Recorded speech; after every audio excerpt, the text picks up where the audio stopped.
തമിഴ്നാട്ടിലെ റേബീസിനെ പറ്റി ഡോക്ടർ മീനാക്ഷിയും വേറെ രണ്ടുപേരും ചോദിച്ചിട്ടുണ്ട്. തമിഴ്നാട്ടിലും റേബീസ് ഉണ്ട്. കേരളത്തിലെ പോലെ അത്ര ഫ്രീക്വൻ്റ് ആയിട്ട് വരാറില്ല.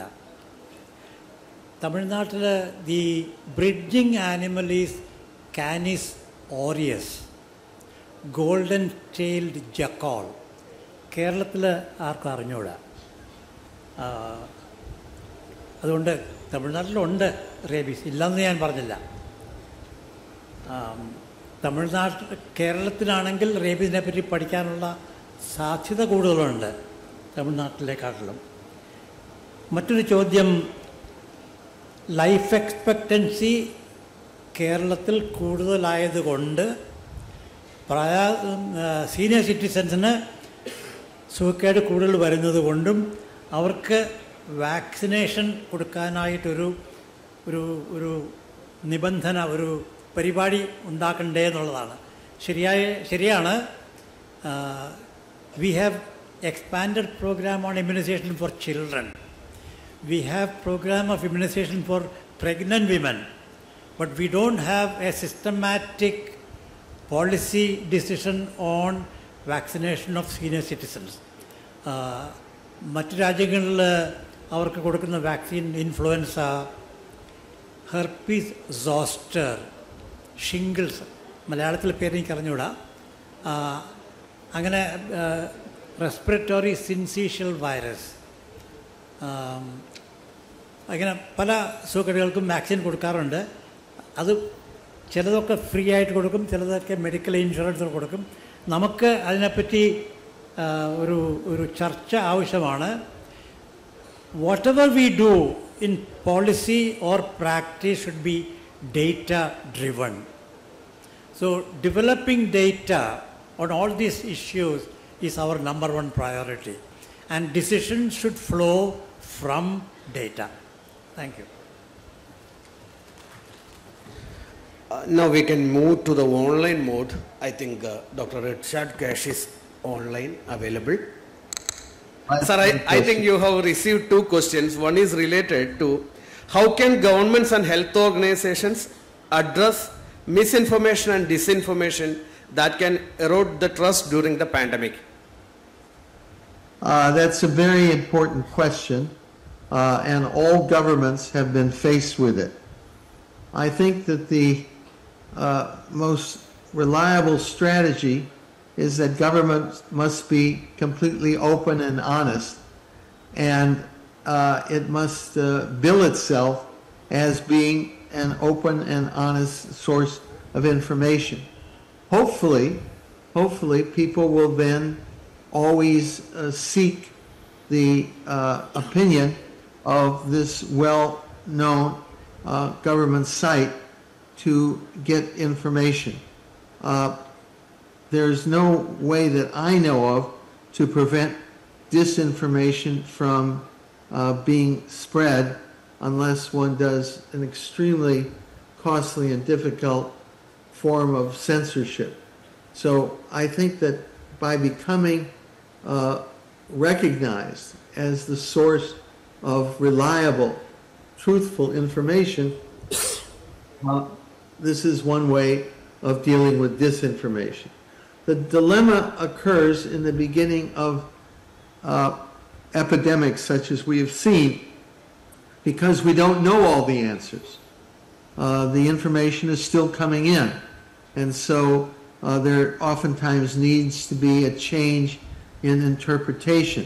But as much as possible, we need to be sure that the information that we give is reliable, truthful, and not influenced by the political environment. Right. Thank you, Lord, sir. Sir, one more question was there. Why does our state of Kerala still is being infected by the old world infectious diseases, especially waterborne diseases like cholera? Well, whether or not an infection enters a population and takes hold is dependent on a number of factors. For example, you mentioned cholera. Cholera is present when the quality of the drinking water or the sewage and sanitation are not up to standards. And then cholera develops, but within Kerala it will be quickly controlled because water and sanitation tends to be quite good there. There's only one disease, human disease, that has been eradicated, that is smallpox. And that was because of the nature of that virus and the nature of the vaccine that we had. But all of the other conditions, measles, mumps, and so on, are still present in the global environment. And if they enter a place where there are susceptible people, the organism can take hold. However, where there is wide coverage, it is unlikely to spread. So Kerala has very good coverage for polio. So having a major outbreak of polio would be considered rare. In fact, India has been reported to be without polio. So it depends on the particular virus or bacteria. As I say, only one globally has ever been eradicated, and that is smallpox. There's another disease in animals called rinderpest, which is seen in cattle, which has also been eradicated. But those are the only two. Otherwise, all of the other infectious diseases have maintained a small foothold in different parts of the world. Okay. Thanks a lot for your wonderful answer, sir. Sir, now, let me just add one thing. I think that's why it's very important that families, mothers, keep up the vaccine status of their children.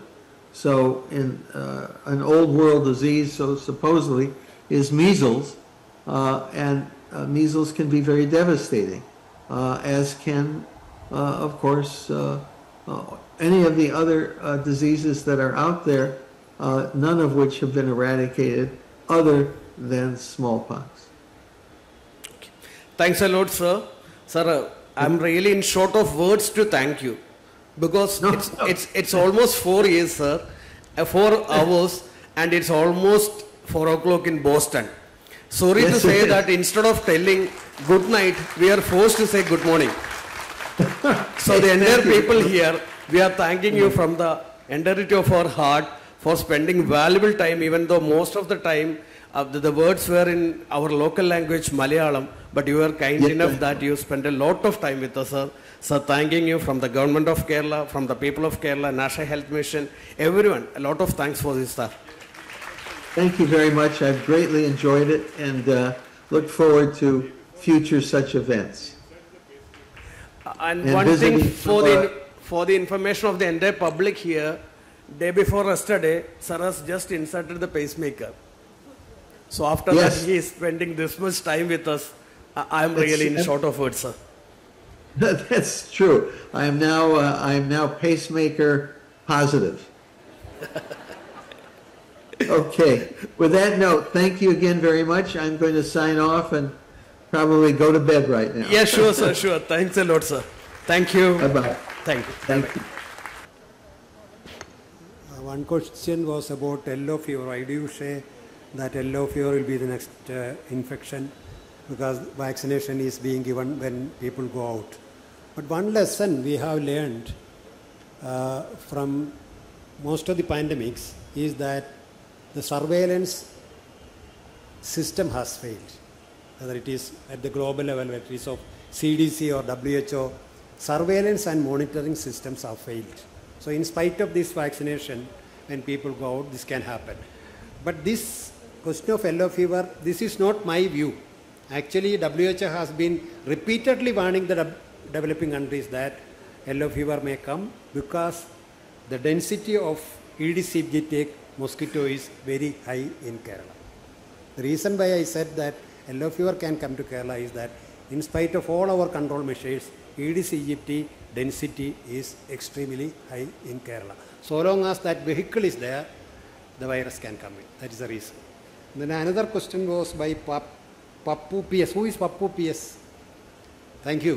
I was very happy to read this question. He was asking about open source open source movement research, which I have highlighted in my presentation last, that we should go for open source research models.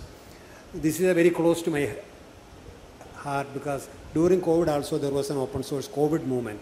Open source is a philosophy which follows the philosophy of free software movement.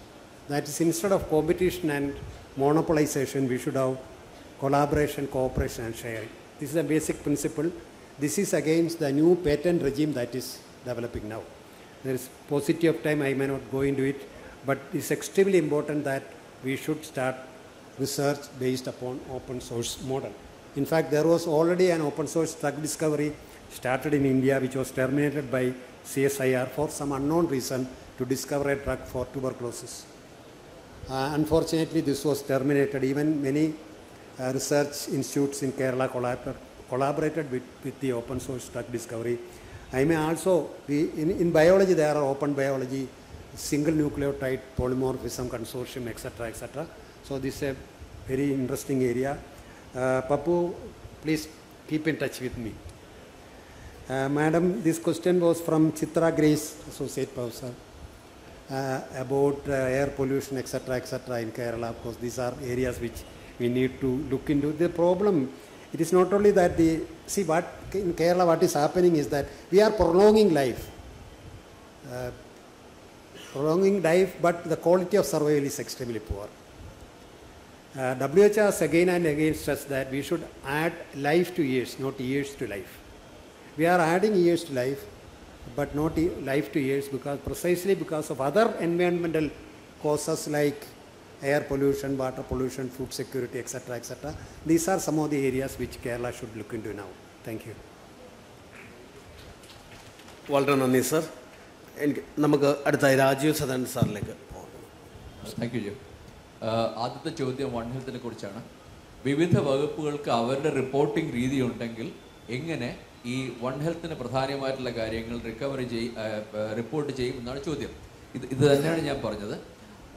ഇതിനകത്ത് ബന്ധപ്പെട്ട ഡിപ്പാർട്ട്മെൻറ്റുകൾ ഒരുമിച്ചിരുന്നതിന് ശേഷം ഏതൊക്കെ data collect ചെയ്യുന്നതാണ് one ഹെൽത്തിൻ്റെ ആവശ്യമെന്നൊരു തീരുമാനമായി കഴിഞ്ഞാൽ ആ ബന്ധപ്പെട്ട വകുപ്പിന് അവരുടെ മോണിറ്ററിങ് അതുമായിട്ട് അലൈൻ ചെയ്യാൻ കഴിയും.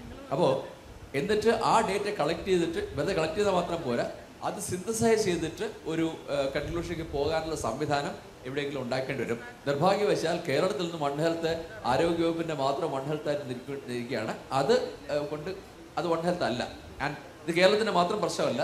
ഞാൻ ഈ പാൻഡമിക് ഫണ്ടിൻ്റെ അസസ്മെൻറ്റ് ഏരിയയിൽ കമ്മിറ്റിയിലുള്ളതുകൊണ്ട് മിക്കവാറും എല്ലാ രാജ്യങ്ങളും ആനിമൽ ഹെൽത്ത് വേറെ ഹ്യൂമൻ ഹെൽത്ത് വേറെ അങ്ങനെയാണ് പ്രപ്പോസൽസ് നൽകിയിട്ടുള്ളത്. അപ്പോൾ അത് വൺ ഹെൽത്ത് അല്ല. ഡിപ്പാർട്ട്മെൻറ്റിൽ ഒരുമിച്ച് ചേർന്ന് എന്ത് കളക്ഷൻ തീരുമാനിക്കുകയും അതനുസരിച്ച് അവരുടെ ഡേറ്റ കളക്ഷൻ മാറ്റുകയും ഇത് സിന്തസൈസ് ചെയ്ത് വൺ ഹെൽത്തിനെ കോൺട്രിബ്യൂട്ട് ചെയ്യുമ്പോഴാണ് അത് വൺ ഹെൽത്ത് ആയിട്ട് മാറുന്നത്. രണ്ട്, ആരോ എൻ്റെ കാര്യമായിട്ട് വിവാദത്തിൽ ചാടിക്കാൻ വേണ്ടി ചോദിച്ചിരിക്കുകയാണ്, ഓൾട്ടർനേറ്റ് മെഡിസിനകത്ത് പാൻഡമിക് മാനേജ്മെൻറ്റിൽ എന്താണ് റൂൾ? ഞാൻ മറുപടി പറയണോ അതിന്? കാരണം ഇതിനകത്തിരിക്കുന്ന മുഴുവൻ പാശ്ചാത്യ പിന്നെ വിഭാഗത്തിൻ്റെ ആൾക്കാരാണ്. ഞാൻ എന്തെങ്കിലും പറഞ്ഞാൽ കുഴപ്പമാകും. But seriously I think this is എല്ലാ വിഭാഗങ്ങൾക്കും ആരോഗ്യരംഗത്തിൽ ഒരു റോൾ ഉണ്ടെന്ന് വിശ്വസിക്കുന്ന ആളാണ് ഞാൻ. തീർച്ചയായിട്ടും പാൻഡമിക് പ്രിപ്പയർനെസ്സിനും പാൻഡമിക്കിൻ്റെ മറ്റ് കോൺസിക്വൻസ് ഹാൻഡിൽ ചെയ്യുന്നതിനും മറ്റ് വകുപ്പുകളുടെ റോളുണ്ട് എന്ന് തന്നെയാണ് എൻ്റെ വിശ്വാസം. So I stop with that. മൂന്ന്, ഈ ഞാൻ നേരത്തെ പറഞ്ഞ എമർജൻസി പ്രൊക്യൂർമെൻറ്റ്, ഫിനാൻഷ്യൽ റൂൾസ്, അതൊക്കെ ആര് മാറ്റും എന്നുള്ളതാണ്. അതിനേക്കാളും പ്രധാനം ഇതിൻ്റെ ആവശ്യകത അംഗീകരിക്കുക എന്നുള്ളതാണ്. ഈ ഇൻഫാക്ട് ഇത് കേരളത്തിലേക്ക് മാത്രം നൽകിയ റെക്കമെൻഡേഷൻ അല്ല, ഞങ്ങൾ ഈ സൗത്ത് ഈസ്റ്റ് ഏഷ്യ റീജിയന് വേണ്ടി ഞാൻ തയ്യാറാക്കിയ ആ സ്ട്രാറ്റജിക് റോഡ് മാപ്പിലും പറഞ്ഞിട്ടുള്ള കാര്യമാണ്. ഈ സർക്കാർ നിയമങ്ങൾ പാൻഡമിക് വരുമെന്ന് കണ്ടുകൊണ്ട് മാറ്റണം എന്ന് ഒരു പോളിസി തീരുമാനം എടുത്തു കഴിഞ്ഞാൽ പിന്നെ അത് മാറ്റാൻ കഴിയും. അത് പിന്നെ അതിൻ്റെ അപ്രൂവൽ ലെവൽസ് ഉണ്ട്. പക്ഷെ ആ തീരുമാനം എടുക്കുക എന്നുള്ളതാണ് പ്രധാനം. അത് ചെയ്യാൻ ആവശ്യമുള്ള ആൾക്കാർ ഗവൺമെൻറ്റിലുണ്ട്. ഫുഡ് സേഫ്റ്റി ഒരു ക്വസ്റ്റ്യൻ എനിക്ക് പൂർണ്ണമായിട്ടും മനസ്സിലായിട്ടില്ല. ഫുഡ് സേഫ്റ്റിയിൽ പിന്നെ ഇമ്പോർട്ട് ചെയ്യപ്പെടുന്ന പിന്നെ ഉള്ള ചോദ്യമാണ് ഇമ്പോർട്ട് ചെയ്യുന്ന ഐറ്റത്തെക്കുറിച്ച്.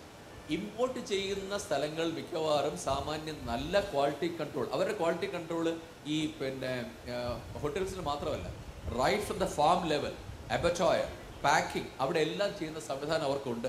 അതുകൊണ്ട് നല്ല കൺട്രോൾസ് ഉള്ള സ്ഥലത്ത് നിന്ന് വരുന്ന ഇമ്പോർട്ടിനെ പറ്റി നമ്മൾ വിഷമിക്കേണ്ട കാര്യമില്ല. But even then it be good to look at these systems. Thank you. Thanks a lot, sir. I think we can now move on to Dr. Priya Abraham. So how could you set up an integrated laboratory network in a established public sector? So we have examples of an integrated laboratory network. If some of you remember the NACO network, which looked at all the HIV testing across the country. It was centrally monitored. Likewise, some of you are aware of the virus research diagnostic labs that ICMR looks after. Today, there are 134 labs under that network, and they undergo simultaneous training for some important infections. In fact, even these labs are taught how to do COVID testing online, not even physical training. So it's just a matter of having a very good Apex lab that's committed to training, and that's what is really important. The Apex lab has to ensure quality, has to have training, retraining, and really it is possible to have a public sector very good network of laboratories. Another question that came from what is the scope of public-private coordination? Again, I speak from my experience when I was in NIV. The Covaxin came out of a public-private partnership. I did not go to Bharat Biotech. I sat in NIV, and every week, at least twice, we had Zoom meetings, which Dr. Rajan referred to, where every experiment was updated. They came and took the virus, they sent back the virus to us for rechecking, and subsequent experiments were all discussed online. Even transfer of technology with regard to testing kits, we transferred it to 7 companies. But the important onus when we transfer to private companies is if the public sector is handing over to the private sector, or maybe even vice versa, we have to ensure quality. It's not important you just hand over technology to somebody, teach them to do something, but there has to be a policing of quality. The last question that I'm taking here is how do we build a capacity of early diagnosis of first cases and laboratory preparedness? Again, if we have this network, it's perfectly possible. What NIV did was when we developed the assay in middle of January 2020, even before Kerala detected the first case, we sent the kits to the airports that were to the labs that were closest to the major airports in India. We knew this virus will come from China into India via airports as Indians return or tourists come in.